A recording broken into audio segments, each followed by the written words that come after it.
अस्सलाम वालेकुम नाज़रीन, आप देख रहे हैं यूट्यूब चैनल और मैं हूं आपका होस्ट उस्मान आज़म सिद्दीकी। आज के व्लॉग में आपसे वही एक करंट अफेयर्स की बात होगी कि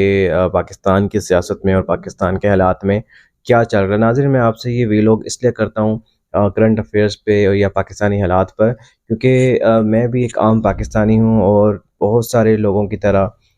करोड़ों पाकिस्तानियों की तरह हम भी परेशान हैं पाकिस्तान के हालात से और पाकिस्तानी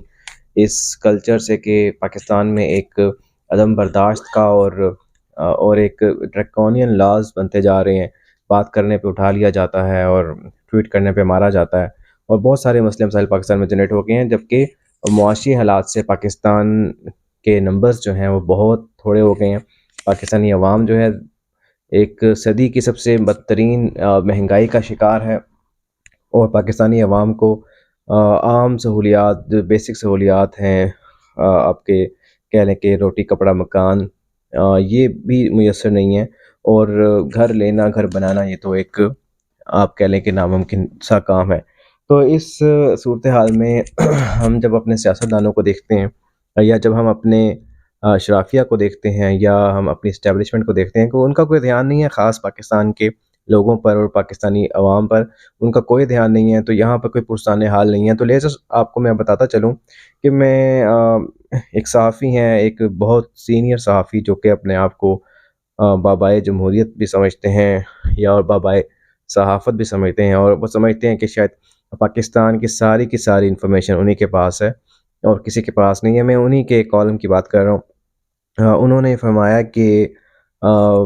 बाजवा साहब ने, जो कि हमारे साबका आर्मी चीफ़ हैं, जो रिटायर्ड आर्मी चीफ़ हैं, उन्होंने बहुत कुछ सोच लिया था, पाकिस्तान में मार्शल लॉ लगाने का सोच लिया था, उसके अलावा कुछ लोगों को लटकाने का भी सोच लिया था और सियासत में एक हलचल थी और उन्होंने कहा कि वो जो है सियासतदानों को मशवरे भी देते रहे। उन्होंने खुद ऐलान किया था कि वो फरवरी के बाद जो है वो सियासत में हिस्सा नहीं लेंगे या सियासतदानों से बातचीत नहीं करेंगे। उसके बावजूद भी उन्होंने बहुत सारी सियासी एक्टिविटीज़ की। तो मैं जानना चाहता हूँ कि वो किस हक़ से और किस हैसियत से इन सब बातों को करते हैं कि जिससे पाकिस्तानी इस्टेब्लिशमेंट और पाकिस्तानी सियासतदानों के दरमियान इख्तलाफात बढ़ते हैं और जिसके नतीजे में जो है अवाम पिसती है। मान लेते हैं ये बातें सच भी हैं और अगर ये बातें सच हैं तो किस हक़ से किसी भी आर्मी मैन को ये राइट है कि वो सियासतदानों को डिक्टेट करे? ऐसा बिल्कुल नहीं है और सियासतदानों को भी ये कोई राइट नहीं है कि वो आर्मी मैन के पास जाएँ और उनसे मदद माँगें, उनसे सीट माँगें, उनसे मिनिस्ट्री माँगें या उनसे छुप-छुप कर मिलें और अपने आप को महफूज़ समझते हैं। हमारे सियासतदान जब आर्मी के उनसे ताल्लुकात अच्छे होते हैं, जब आर्मी जनरल एक अच्छी मूड में होता है या उनके साथ अच्छे ताल्लुकात रखते हैं, तो वो सियासतदान अपने आप को महफूज़ समझते हैं और अगर नहीं, तो अपने आप को वो गैर महफूज़ समझते हैं। तो नाज़रीन, पाकिस्तानी इस कल्चर के बारे में मैं बहुत बहुत ही ज़्यादा दिल बर्दाश्ता हूँ कि ऐसे कल्चर की वजह से पाकिस्तान की आलमी सतह पर बदनामी होती है और किता नज़र इस बात के कि कौन लीडर है और कौन अपोज़िशन में है और कौन सा लीडर अच्छा है, कौन सा बुरा है। अगर कोई लीडर अपनी ग्रेस नहीं दिखाता और गिर जाता है जाकर किसी के कदमों में